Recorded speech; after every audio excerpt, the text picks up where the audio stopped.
जोहार झारखंड दोस्तों, सभी झारखंड वासियों का स्वागत है हमारा एक न्यू वीडियो में कक्षा 9 का जो कि यहाँ पे मैथ का जो टेस्ट था 23 दिसंबर को। तो आप सभी का जो कि आंसर के यहाँ पे आ गया है, ठीक है। जगबुट द्वारा आंसर के यहाँ पे आ गया। तो चलिए हम लोग आंसर की देखने वाले हैं।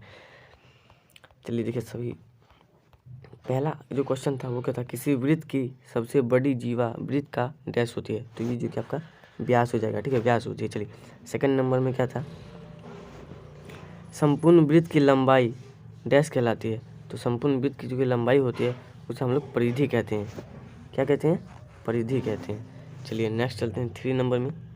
एक वृत्त का व्यास वृत्त की त्रिज्या का दोगुना होता है, ठीक है। यहाँ पे देखिए, ये हमारा वृत्त बन गया, ठीक है। और जो ये रहता है कुछ यहाँ से व्यास के बराबर भागों में बांटे 2 बराबर, यानी कि दोगुना। चलिए चौथा नंबर में देखते हैं, अर्धवृत्त में कोण डैश होते हैं। तो अर्धवृत्त में कोण समकोण होते हैं, ठीक है। 90 डिग्री का कोण बनाता है, समकोण होता है। 5 नंबर में देखिए, यदि किसी वृत्त का व्यास 20 सेंटीमीटर है तो उसकी त्रिज्या होगी। तो आप सभी को पता है क्या होता है, d/2। तो यहाँ पे जो कि हमारा d कितना है, 20 है, यानी कि त्रिज्या, हमें त्रिज्या निकालना है। तो 2 से काट के 10 हमारा हो जाएगा आंसर। तो यहाँ पे 10 दिया हुआ है डी में, तो डी राइट आंसर हो जाएगा। चलिए नेक्स्ट चलते हैं हम लोग। चक्रीय चतुर्भुज के सम्मुख कोणों के प्रत्येक युग्म को योग होता है। तो इसका हो जाएगा 180 सेंटीमीटर, ठीक है, 180 डिग्री होता है। चलिए नेक्स्ट चलते हैं 7 नंबर में। एक दीर्घचाप द्वारा आंतरिक कोण होते हैं। तो आंतरिक कोण जो कि है ये आपका हो जाएगा अधिक कोण होता है, ठीक है। ये जो कि दीर्घचाप हो गया, तो इस चाप को जो कि है कुछ इस प्रकार का होता है, तो इसे कहते हैं दीर्घचाप। तो इसका आंतरिक कोण क्या होगा, ये अधिक हो जाएगा, तो अधिक कोण। चलिए नेक्स्ट चलते हैं 8 नंबर में। वृत्त के अंदर का भाग कहलाता है। तो ये एकदम सिंपल सवाल है, अभ्यंतर कहलाता है। चलिए 9 नंबर में चलते हैं। एक वृत्त में कितने केंद्र होते हैं? सिंपल बाबू वाला सवाल है, एक होता है, ठीक है। एक वृत्त में एक ही कोण होगा। 10 नंबर का देखिए, वृत्त की परिधि ज्ञात करने का सूत्र। तो वृत्त की परिधि ज्ञात करने का सूत्र 2 पाई और r, ठीक है। तो ऑप्शन नंबर बी हो जाएगा इसका राइट आंसर। हम लोग बढ़ते हैं सब्जेक्टिव की तरफ, चलिए देखते हैं। तो फिर से एक बार मिला लीजिए यहाँ पे जो कि है आपका जो कि सेक्शन ए था, जिसमें ऑब्जेक्टिव सवाल थे 10 के 10। तो 10 ऑब्जेक्टिव सवाल को जो कि है फिर से एक बार यहाँ पे दे दिया गया है। 1 2 3 4 5 सबके आंसर देखिए, 1 का बी, 2 का सी। तो अब हम लोग ऑब्जेक्टिव माफ कीजिए सब्जेक्टिव की तरफ बढ़ते हैं, ठीक है। 11 नंबर का क्वेश्चन था हमारा कि 90 डिग्री का कोण बनाना था। तो कुछ इस प्रकार का जो कि आपको एक रेखा खींचना था और इस प्रकार का आपको एक कोण बनाना था। तो ये 90 डिग्री का कोण बन जाता है और आप सभी को पूरे पॉइंट मिलेंगे, ठीक है। आप सभी ने 90 डिग्री का कोण बना लिया होगा। ये 45 डिग्री का कोण बनाने बोला था एक, तो ये भी आप सभी ने बना लिया होगा।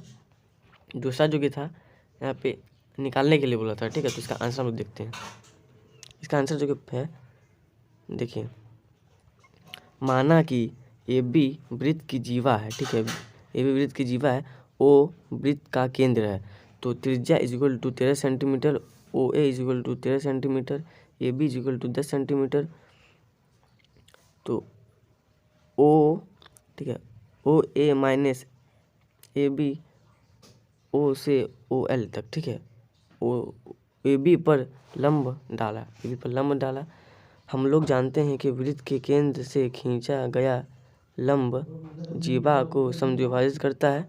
तो इसलिए यहाँ पे देखिए, A L equal to 1/2, A B 1/2 into 10 centimetre equal to 5 centimetre इसका आंसर हो जाएगा, ठीक है। ये हो जाएगा आपका 5 सेंटीमीटर इसका राइट आंसर। चलिए नेक्स्ट हम लोग बढ़ते हैं 14 नंबर की तरफ।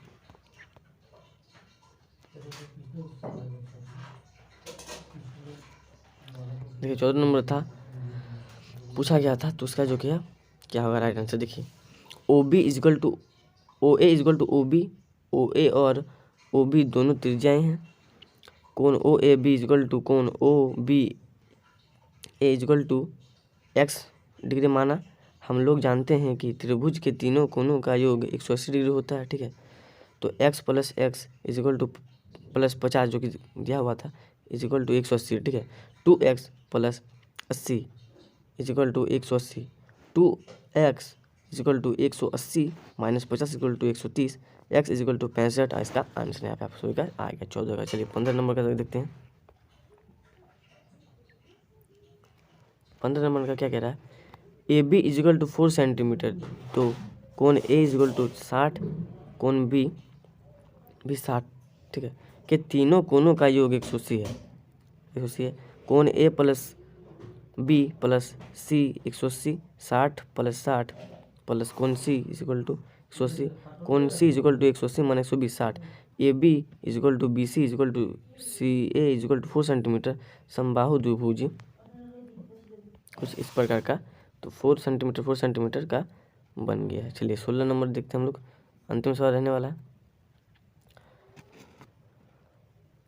ओ को केंद्र मानकर एक वृत्त खींचा, ए बी वृत्त की जीवा है, सिद्ध करना है A M equal to M ए।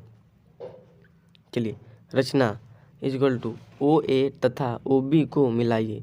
अपत्ति ओ कोण जो कि त्रिभुज है ओ ए एम एवं त्रिभुज ओ बी एम में कोण A M O equal to L कोण B M L equal to 90 degree है, ठीक है।